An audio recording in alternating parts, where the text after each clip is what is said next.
We over performed without devaluation. Sir floods की वजह से जैसे कोरोना के दिनों में हमने देखा था रैपिड फाइनेंस फैसिलिटी, एक आध बात इस पे कर लें, फिर आपको क्रिटिकल इश्यूज पे भी बातें करनी है आपसे। आईएमएफ से भी ले सकते हैं, मल्टीलैटरल से भी ले सकते हैं, बायलैटरल डेट के ऊपर भी रिलीफ पे बात हो सकती है।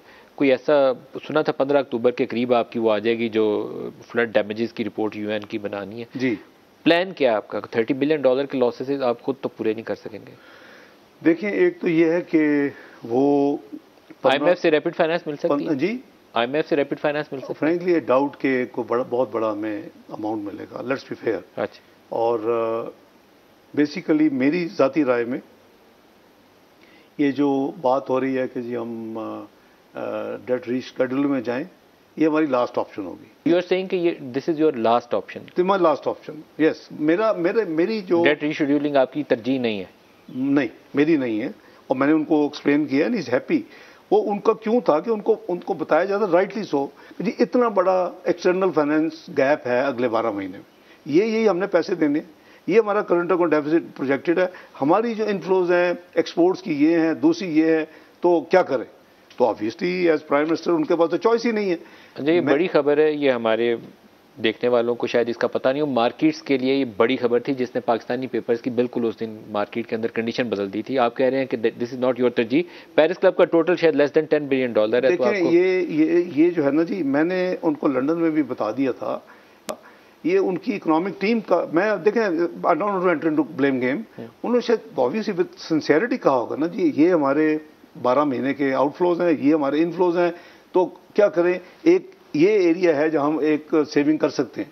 अभी आपका फाइनेंसिंग गैप है 30 जून तक? इंशाल्लाह इट विल बी जीरो। अभी कितना? जितना भी है, please allow me. Additional imports होनी है वीट की और ये फूड आइटम्स की। अपना मलक साहब, लेट मी अश्योर यू को मैं पहली दफा नहीं कर रहा और मैं ऐसी हवा में क्लेम नहीं कर रहा, I'm working on this, इंशाल्लाह there will be no gap.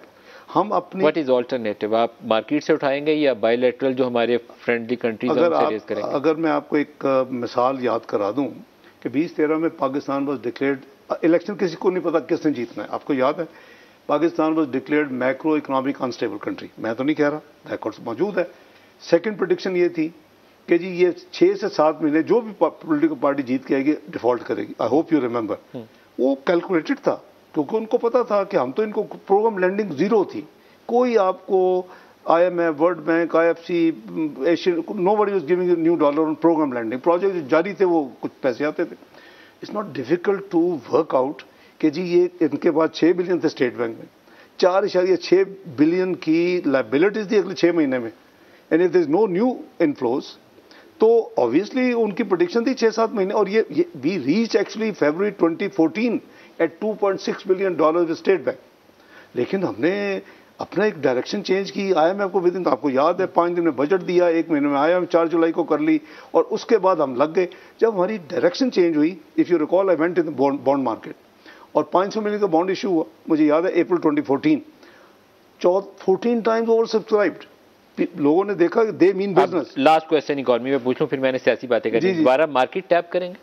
Market जब हमारी बेसिक इंडिकेटर्स ठीक हो जाएंगे, कॉन्फिडेंस बिल्ड होगा, लोकल तो कॉन्फिडेंस मैं समझता हूं बिल्ड हो रहा है, ये stock market behaving better. Second half of this fiscal year है, हो सकता है आप उसको कंसीडर करें कि हम इंशाल्लाह पूरी कोशिश करेंगे। देखें, आइडियली तो आपका प्लान ही होना चाहिए कि आपने जो अपनी फाइनेंसिंग नीड